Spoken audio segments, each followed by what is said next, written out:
नमस्कार, आप देख रहे हैं विकासशील हरियाणा और मैं हूं आपके साथ पुनीता से। मुख्यमंत्री मनोहर लाल की ओर से किए जा रहे विकास के दावों पर आज हम बात करेंगे। पीडीएस प्रणाली पर सरकार का दावा है कि सालों से चली आ रही इस सिस्टम में पहले कई खामियां थी, जिसका असर गरीब परिवारों को भुगतना पड़ता था। कई बार ऐसी शिकायतें सामने आती थी जिसमें सार्वजनिक वितरण प्रणाली सवालों के घेरे में होती थी।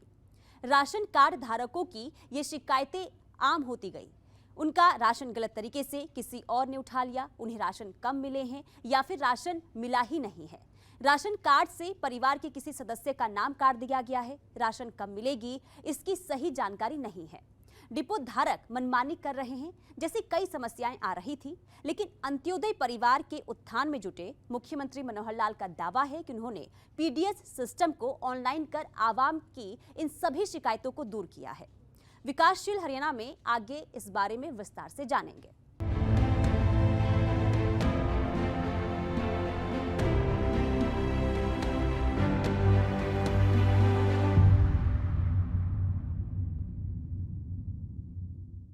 मनोहर कार्यकाल से पहले सार्वजनिक वितरण प्रणाली को लेकर गरीब परिवारों की कई शिकायतें होती थी और राशन डिपो धारक अपनी सफाई देते फिरते थे, लेकिन इन आरोप प्रत्यारोप के बीच गरीब इंसान ही फंसता था। मुख्यमंत्री मनोहर लाल का दावा है कि उन्होंने पीडीएस प्रणाली को ऑनलाइन कर इस झगड़े को हमेशा के लिए खत्म कर दिया है। ये रिपोर्ट। हरियाणा की मनोहर सरकार सत्ता की बागडोर संभालने के बाद जनता के हित में एक के बाद एक कई कदम उठाए हैं। दावा है कि सरकार के इन कदमों से गरीबों की जिंदगी आसान हुई है, योजनाओं में पारदर्शिता आई है, भ्रष्टाचार पर अंकुश लगा है, आवाम को उनका हक मिला है, गरीब कल्याण के काम में निष्पक्षता आई है, गरीबों को सरकारी मदद मिलनी आसान हुई है और इससे लोगों का सरकार पर भरोसा बढ़ा है। प्रदेश में सार्वजनिक वितरण प्रणाली को लेकर भी सरकार के यही दावे हैं। पीडीएस सिस्टम में पहले कई तरह की शिकायतें आती थी। राशन कार्ड धारकों की ये शिकायत होती थी कि डिपो मालिक ने उन्हें राशन नहीं दिया है, राशन कम मिले हैं, किसी के नाम पर किसी और ने राशन उठा लिया है, राशन कार्ड से परिवार के किसी सदस्य का नाम काट दिया गया है, राशन आने की जानकारी लाभार्थी के पास नहीं होती थी। लेकिन अब ऐसी सभी शिकायतों को ईपीडीएस सिस्टम से दूर कर दिया गया है। प्रदेश में करीब 32 लाख लोगों को सस्ते दामों पर राशन उपलब्ध करवाए जा रहे हैं। कोरोना काल को याद करते हुए मुख्यमंत्री मनोहर लाल ने राशन डिपो धारकों की जमकर तारीफ की। उन्होंने कहा कि सरकार के साथ मिलकर राशन डिपो धारकों ने महत्वपूर्ण भूमिका निभाई है। क्योंकि आज मैं जो राशन डिपो धारक, जिनको पीडीएस की दुकानें कहते हैं, ऐसे राशन डिपो धारकों से बात कर रहा हूं और सरकार की जो सस्ते राशन देने की योजना है उसको राशन पहुंचाने का काम आप करते हैं। जिनको राशन पहुंचाया जाता है, जो गरीब लोग हैं, ऐसी संख्या लगभग 32 लाख के आसपास है, जो कि हमारे हरियाणा प्रदेश की कुल मिलाकर के लगभग 45% की जनसंख्या हिस्सा बनती है। अब आप एक सेवा के नाते से सरकार से जुड़े हैं और उधर सरकारी योजना के हरियाणा में 5 और 6 अगस्त को सीईटी की मुख्य परीक्षा का आयोजन किया जाना था, लेकिन इससे पहले इस परीक्षा से पूर्व हुई परीक्षा के परिणाम को लेकर कोर्ट में याचिका दायर की गई थी, जिसकी वजह से परीक्षा को कोर्ट की सुनवाई तक स्थगित कर दिया गया। इस स्थगन के चलते परीक्षा 5 अगस्त से बदलकर 7 अगस्त के लिए स्थगित कर दिया गया था, जबकि 6 अगस्त वाली परीक्षा को निर्धारित समय पर करवाए जाने की छूट दे दी गई थी।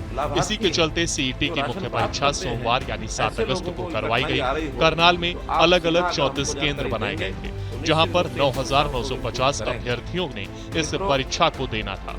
इस एग्जाम को लेकर प्रशासन की तरफ से तैयारियां पूरी थी। हरियाणा के अलग अलग शहरों से अभ्यर्थी इस एग्जाम को देने के लिए पहुंचे थे। वहीं जब अभ्यर्थी एग्जाम देकर बाहर निकले तो उन्होंने बताया कि अधिकतर सवाल कल वाले पैटर्न से ही जुड़े थे। एग्जाम टफ नहीं था, ऐसा नहीं था कि कुछ भी कहीं से भी पूछ लिया।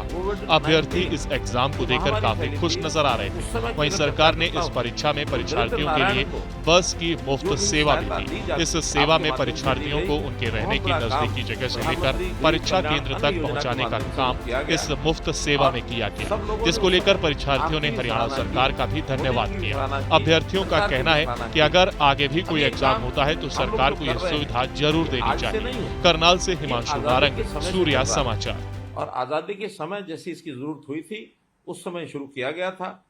उस समय थोड़ा प्रकारांतर से कुछ काम ऐसे थे जो हम सीधा करते थे। आज युग बदल गया है, टेक्नोलॉजी ने भी उसका सहारा लिया है। उस समय राशन हमारे पास पहुंचता था, राशन लेने वाले आते थे। बहुत से लोगों को उनकी शिकायत होती थी कि हमको राशन नहीं मिला, हमको राशन कम मिला, हमारा राशन कोई और ले गया, हमारा राशन कार्ड कट गया। ऐसी बहुत सी चीज़ें ये सब होती थी। पुराने राशन कार्ड उनके अंदर सदस्य बढ़ाना, सदस्य कम करना, ये भी आसानी से होता नहीं था। तो ये सब चीज़ें हमारे माध्यम से ही होती थी, लेकिन अब टेक्नोलॉजी के माध्यम से ये सब चीज़ें बहुत सरल हो गई हैं, बहुत आसान हो गई हैं। नई पीडीएस प्रणाली से न सिर्फ उपभोक्ताओं को राहत मिली है, बल्कि राशन डिपो मालिकों की भी परेशानी कम हुई है। अब कोई भी लाभार्थी बिना तथ्य के डिपो मालिक की शिकायत नहीं कर सकता है। डिपो होल्डर के पास इस बात का पूरा रिकॉर्ड होता है कि किसने कितनी मात्रा में राशन लिया है। उपभोक्ता पीओएस मशीन पर अंगूठा लगाकर राशन लेते हैं। पीओएस मशीन आधार कार्ड से लिंक किया गया है, जिसमें परिवार के मुखिया का अंगूठा दर्ज होता है। इस मशीन में रिकॉर्डिंग की भी सुविधा है, जो उपभोक्ता की आवाज की पुष्टि करता है। उपभोक्ता ने क्या क्या सामान कितनी कितनी मात्रा में मांगा और उसे कौन सा सामान कितनी मात्रा में मिला है, ये सब कुछ मशीन में रिकॉर्ड हो जाती है। इस नई व्यवस्था में गोदाम से राशन का ट्रक निकलने के साथ ही उपभोक्ताओं के मोबाइल पर मैसेज से अलर्ट पहुंचता है, जो उपभोक्ता को बताता है कि डिपो होल्डर के पास राशन पहुंच रहा है। उपभोक्ता के राशन लेने के बाद भी पूरी जानकारी मोबाइल पर मैसेज के जरिए मिलती है। इतना ही नहीं, अगर कोई व्यक्ति किन्हीं वजहों से इस महीने राशन नहीं ले पाया है तो उसे अगले महीने में राशन लेने का पूरा अधिकार है। राशन डिपो होल्डर से संवाद कार्यक्रम में मुख्यमंत्री मनोहर लाल ने कहा कि डिजिटलाइजेशन से सभी को राहत मिली है। पहले हम अपने रजिस्टर रखते थे, उसके अंदर सब कुछ लिखना होता था और कभी भी उसका जो जांच करने वाले लोग आकर के जांच करते थे। लेकिन आज सब चीज एक प्रकार से ऑटोमेशन के माध्यम से ऑटोमेटिक हो गया है। हमको पीओएस की मशीनें मिल गई हैं और पीएस की मशीन के माध्यम से ही हर व्यक्ति का, कार्ड धारक का हिसाब रखा जाता है कि कितना राशन उसने लिया है, कितना नहीं लिया है। यदि इस महीने कोई व्यक्ति राशन नहीं ले जा सका है तो अगले महीने शेष बचा राशन भी वो ले जा सकता है। हमारे यहाँ कितना सामान आया है, कितना राशन मिला, कितना नहीं मिला, ये सब हिसाब किताब भी उसमें रखा जाता है। हमारा स्टॉक कितना है ये भी पता लगता है। कोई व्यक्ति अगर शिकायत करता है तो उसकी शिकायत भी उसी के हिसाब से दूर कर दी जाती है। कभी कभी तो राशन आने का समय निश्चित नहीं होता था, लोग हमको पूछते रहते थे कि राशन कब आएगा, कब नहीं आएगा, और आप जैसे लोग भी ये सुन सुन के जवाब दे दे के कई बार थक जाते थे। लेकिन अब टेक्निकल तौर पर हमने जब भी राशन की सप्लाई आपकी दुकान पर होती है उसी समय एसएमएस करके मोबाइल के माध्यम से उनको संदेश दे दिया जाता है कि अब राशन पहुंच गया है दुकान पर, आप अपना जा करके राशन प्राप्त कर सकते हैं। तो इस प्रकार ये जो सिस्टम बने हैं, इस सिस्टम ने आपके काम को भी सरल किया है और सरकार के काम भी सरल किया है, उपभोक्ता जो है उसके काम को भी सरल किया है। आप सब लोग लगभग 9,434 जो दुकानें स्वचालित जो पीडीएस की दुकानें हैं, उन मशीनों के माध्यम से पीओएस का जो मशीनों का उपयोग करते हैं, वो पीओएस की दुकान जो मशीनें हैं वो भी आपको उपलब्ध करा दी गई हैं, इसलिए कोई कठिनाई आती नहीं है। मुख्यमंत्री मनोहर लाल का फोकस विभिन्न माध्यमों से गरीब कल्याण पर है, जिसका जिक्र उन्होंने कई बार सार्वजनिक मंचों से भी किया है। मुख्यमंत्री मनोहर लाल का मानना है कि जो अमीर व्यक्ति है वो किसी न किसी रूप में अपना काम चला लेता है, लेकिन जो गरीब है किन्हीं वजहों से पिछड़ा है, आजादी के इतने साल बाद भी उनकी आर्थिक स्थिति में सुधार नहीं आया है। हमें उनको आगे लाना है, हमें उनका हित ध्यान में रखकर योजना बनानी है, साथ ही महिला सशक्तिकरण को भी बढ़ावा देना है। अभी हाल में मुख्यमंत्री मनोहर लाल ने इस बात की घोषणा की थी कि अब जितनी भी नई राशन की दुकान खुलेंगी उसमें 33% महिलाओं को आरक्षण मिलेगा। मुझे खुशी है इस बात की कि हमने इस बार जो एक आदेश निकाला है कि राशन की दुकानें ये भी महिला सशक्तिकरण के नाते से जो प्रयोग किया कि 33% महिलाओं को राशन की दुकानें दी जाएंगी। तो जो नई राशन की दुकानें खुलेंगी उसमें महिलाएं अगर अप्लाई करती हैं तो प्राथमिकता के तौर पर उनको जो है वो दिया जाता है। मनोहर सोच न सिर्फ उपभोक्ताओं को लाभ पहुंचाता है बल्कि राशन डिपो मालिकों का हित भी ध्यान में रखता है। मुख्यमंत्री मनोहर लाल का दावा है कि सरकार ने इस दिशा में भी काम किए हैं और अगर फिर भी किसी की कोई शिकायत है तो वो सरकार के सामने रख सकता है। राशन कार्ड धारकों की एक बड़ी समस्या ये भी थी कि जगह बदलने पर उन्हें राशन लेने में परेशानी होती थी, लेकिन अब ऐसा नहीं है।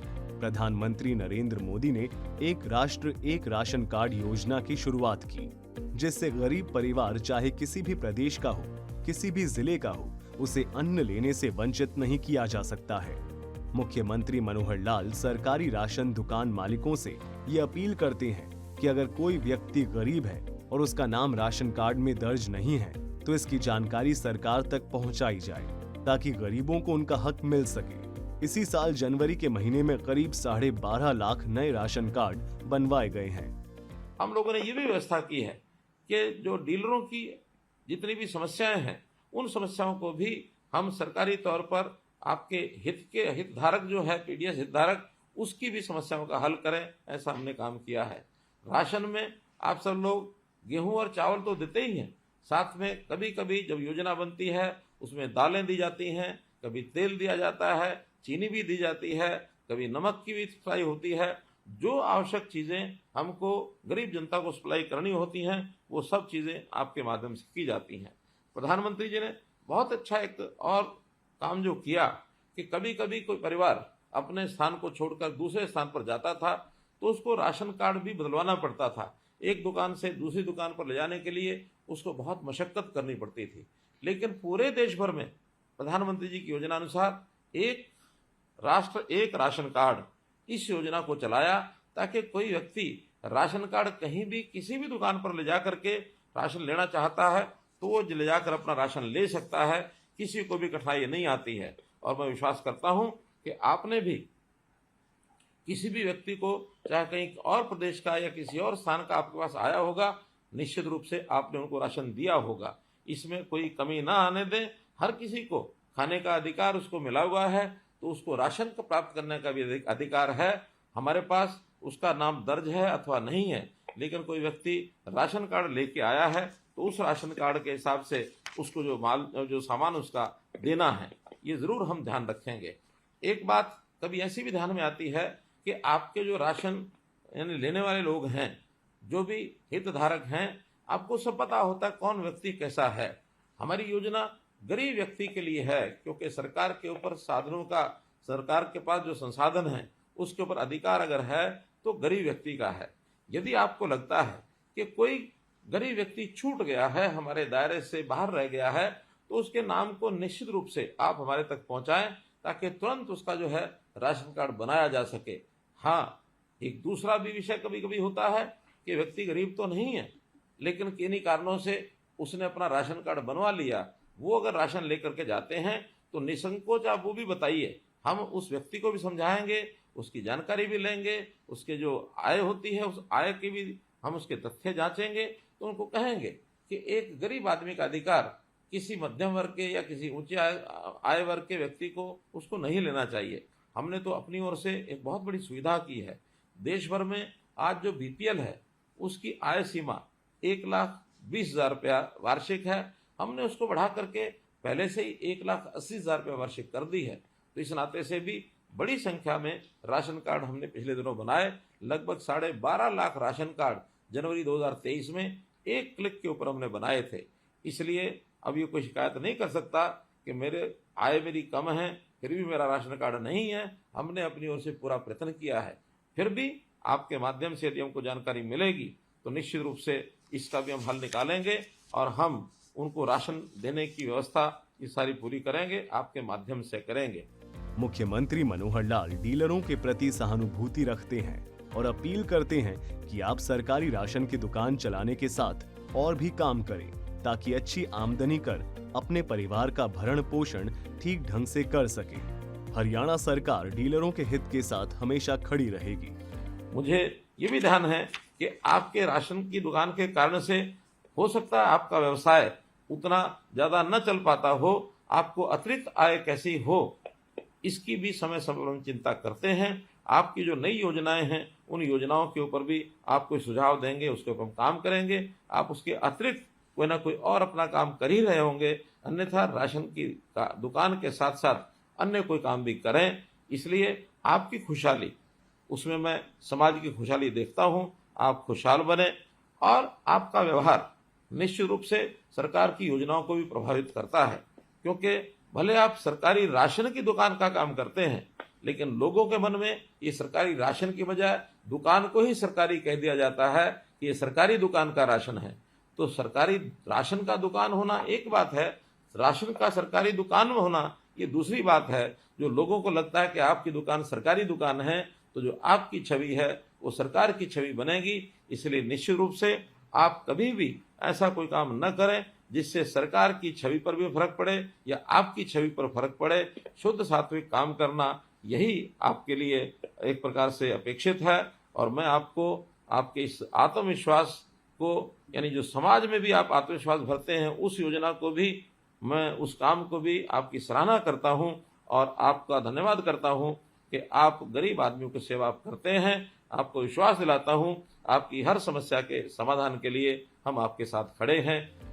गरीबों के हित में सरकार की ये पहल सराहनीय है और इसमें कोई शंका नहीं कि अब प्रदेश की आवाम को इसका भरपूर लाभ मिल रहा है।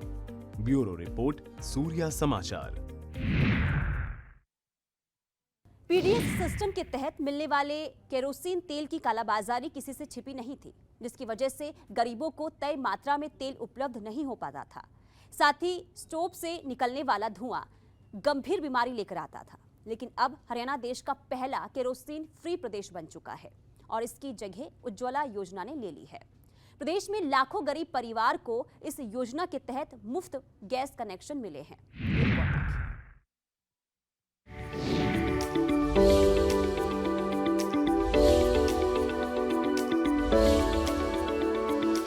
स्वच्छ ईंधन, बेहतर जीवन के नारे के साथ 1 मई 2016 को देश के प्रधानमंत्री नरेंद्र मोदी ने उज्ज्वला योजना की शुरुआत की थी।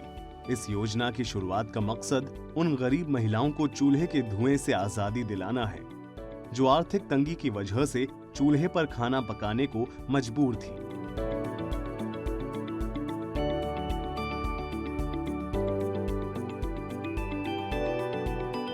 उस पीड़ा को जी करके आया हूं और इसलिए मुझे मेरी इन गरीब माताओं को इस कष्टदायक जिंदगी से मुक्ति दिलानी है। उज्ज्वला योजना की शुरुआत से पहले देश और प्रदेश में एक बड़ा तबका था जो आर्थिक तंगी की वजह से चूल्हे पर खाना पकाने को मजबूर था, जिसका घातक परिणाम हम सभी के सामने था। अब जरा इस काले पड़े चूल्हे को देखिए, आग पर रोटी सेकती इस महिला को देखिए और चूल्हे से निकलने वाले इस धुएं को देखिए। इन तस्वीरों को देखकर सहज अंदाजा लगाया जा सकता है कि साल 2016 से पहले गरीब महिलाओं को खाना पकाने में कितनी मुश्किलें होती होंगी। आग से निकलने वाली धुआं महिलाओं और बच्चों की सेहत पर कितना प्रभाव डालती होगी।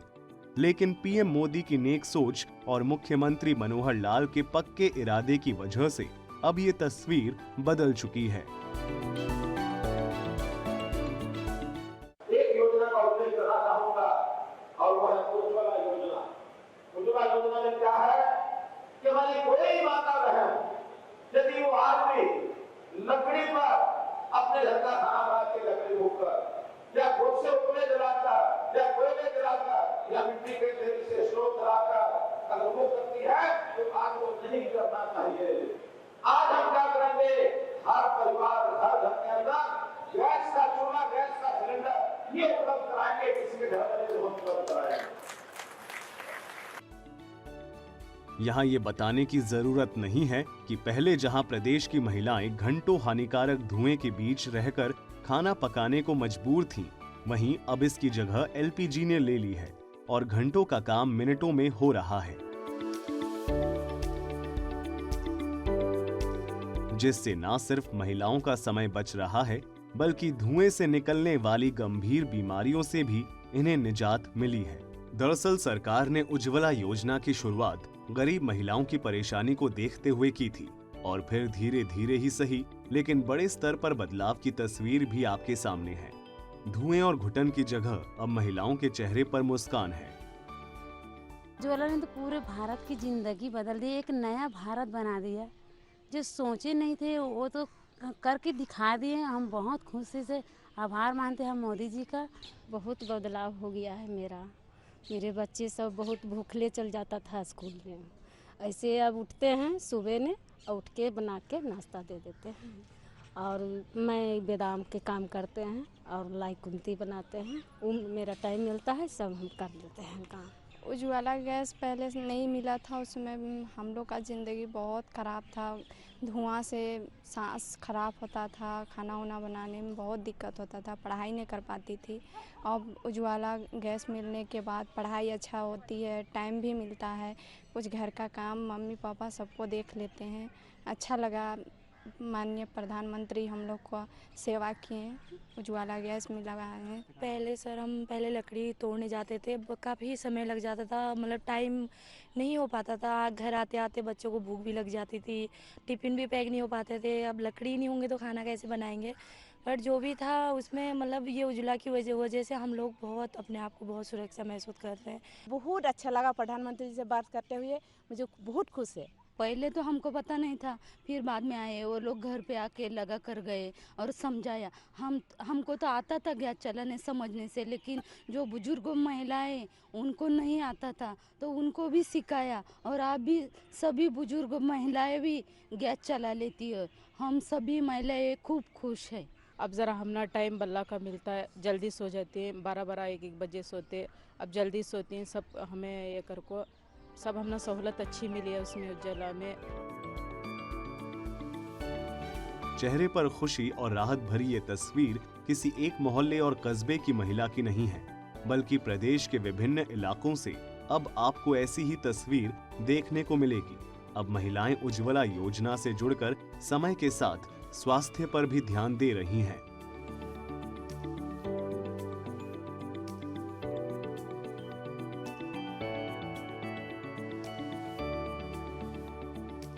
मेरा नाम ममता है। मेरे को प्रधानमंत्री योजना की गैस सिलेंडर फ्री मिले हैं। पहले मैं चूल्हे पे काम करती थी, बहुत परेशानी होती थी, आंखों में भी परेशानी हो गई और बहुत परेशानी उठानी पड़ती थी। अब मैं जब सिलेंडर मिलता था क्या थे लाइन में लग के, अब हमें सीधा जाते हैं आ जाते हैं ले आते हैं। इस पर मुझे बहुत आराम मिलता है, घर में कोई परेशानी नहीं है इससे। चूल्हे पर किस तरह की परेशानियां आती थी? बहुत, मेरे आंखों में पानी आता था, धुआं भी लगता था, मेरे कपड़े भी जल जाते थे। गैस सिलेंडर पर ठीक है? हाँ जी हाँ। किस तरह की योजना मानते हो सरकार की? बहुत बढ़िया जी। हमें 3 साल पहले मिला था ये सिलेंडर और इसकी वजह से हमें बहुत ही अच्छी सुविधा मिली है। प्रधानमंत्री जी ने बहुत ही अच्छी सुविधा चलाई है। पहले हमें चूल्हे पे खाना बनाना पड़ता था, अब हमें गैस पे खाना बनाते हैं, इससे हमें कोई भी दिक्कत नहीं है। पहले सिलेंडर के लिए लाइन में लगना पड़ता था, अब हमें लाइन में लगने की भी कोई परेशानी नहीं है। एजेंसी पे जाओ और जाके सीधे सिलेंडर लेके आ जाओ, कोई भी परेशानी कैसी भी परेशानी नहीं होती। पहले हमें चूल्हे पे खाना बनाते थे तो धुआं लगता था, खाना बनाने में दिक्कत होती थी। अब हमें कोई भी कैसी भी परेशानी नहीं होती।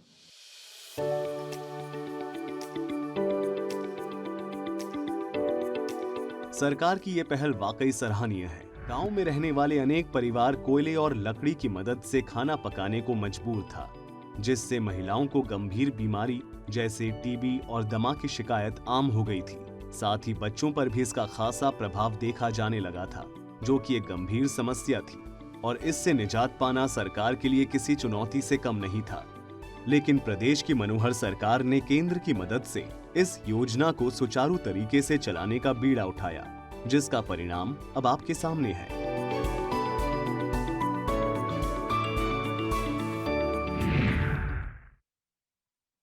मुख्यमंत्री मनोहर लाल अंतिम व्यक्ति के उदय में लगे हैं और इसके लिए वो तमाम प्रयास भी कर रहे हैं जो एक निष्पक्ष और पारदर्शी सरकार होने के नाते किए जाने चाहिए थे। विकासशील हरियाणा में आज इतना ही। कल फिर होगी किसी और मुद्दे पर मुलाकात। तब तक के लिए दीजिए इजाजत। नमस्कार।